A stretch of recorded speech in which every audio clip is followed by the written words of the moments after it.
మరి ఆ రోజు ఎందుకు రాలేదు ఈ విలేకరులు అందరూ వాళ్ళు మాట్లాడి అన్ని తీసుకున్నారు అన్నాడు వాళ్ళు విలేకరులు ఇట్లా ఇటు వచ్చి మాట్లాడు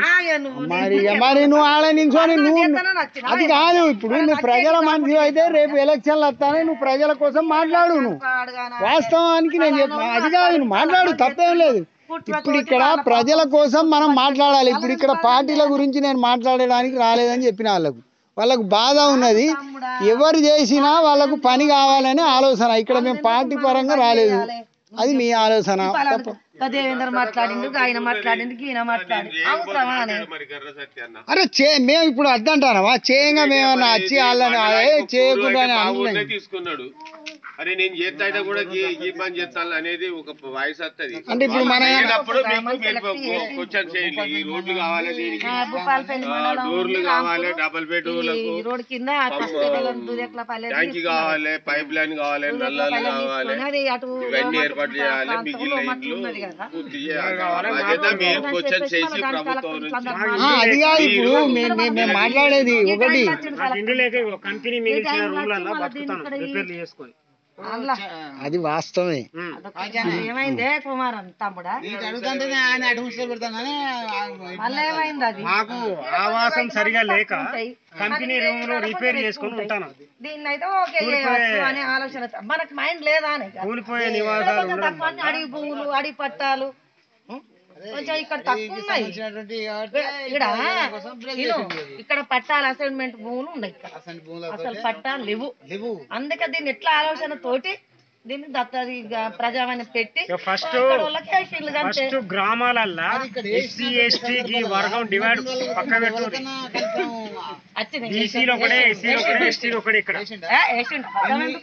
అంతేగాని గ్రామాలలో కూడా ఎస్టీలు మీరు బీసీలు మీరు అని డివైడ్ చేసుడు పెద్ద తప్పు అలాగైతే వేసిండు ఇక్కడ బీసీ అంటలేరు ఎస్సీ అనలేరు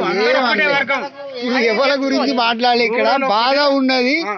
బాధ గురించి వీళ్ళ బాధ ఏంది అని తెలుసుకోవడానికి వచ్చినాం మాకు అవసరం లేదు పని పెట్టినందుకైనా సెలెక్ట్ చేసినందుకైనా ఇచ్చిండు రూరల్ ఒకటి అర్బన్ ఒకటి ఇక్కడ వర్గం దీంట్లో బీసీలు ఎస్సీలు ఎస్టీలు అని వర్గం చేసి గురించి మనకు తెలియదు రాంపూర్ లో మాత్రం వేసిండు భూపాలపల్లి మండలానికి సంబంధించిన దానిలో వేసిండు మీరు మాజీ సర్పంచ్ గారు చెప్పేది మాజీ సర్పంచ్ కదా ఈ ఊరు ఈ వ్యవస్థ అంతా నీకు తెలిసిందే కదా ఒక జస్ట్ నేను అడుగుతాను ఒక నిమిషం నువ్వు మాట్లాడి ఏం తప్పులేదు ఇప్పుడు ఇది గత బీఆర్ఎస్ ప్రభుత్వంలో శాంక్షన్ అయింది బీఆర్ఎస్ ప్రభుత్వం 2016లా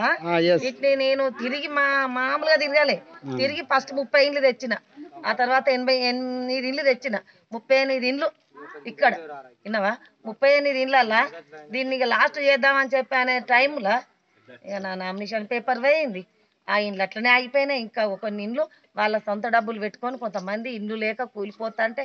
వచ్చి కొంతమంది అప్పులో తప్పులు తెచ్చుకొని భీమా అమ్ముకొని 5 గుంటలు 10 గుంటలు అమ్ముకొని వాళ్ళు నివాసం ఇల్లు వచ్చి ఉంటారు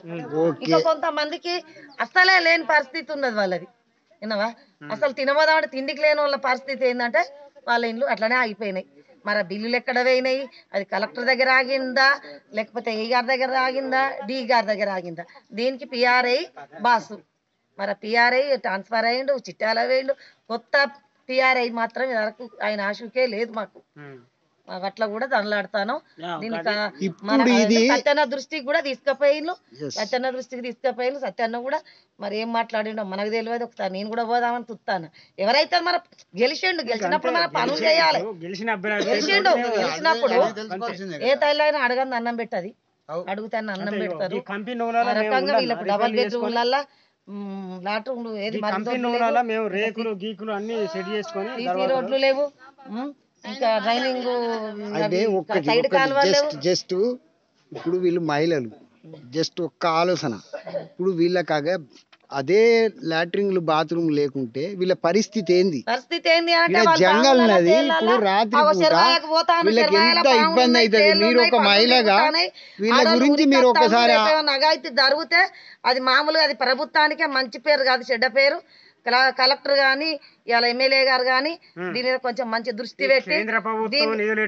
దీన్ని కొంచెం ఎందుకు అంటే ఆలోచించి దీన్ని వాళ్ళు దత్తత తీసుకున్నారు కాబట్టి దత్తన్నను కూడా మేము వేడుకుంటాను మంచి పేరు తెచ్చుకోవాలని అందరికీ ఏ లోటు లేకుండా సహకరించాలని కోరుకుంటాను. Okay okay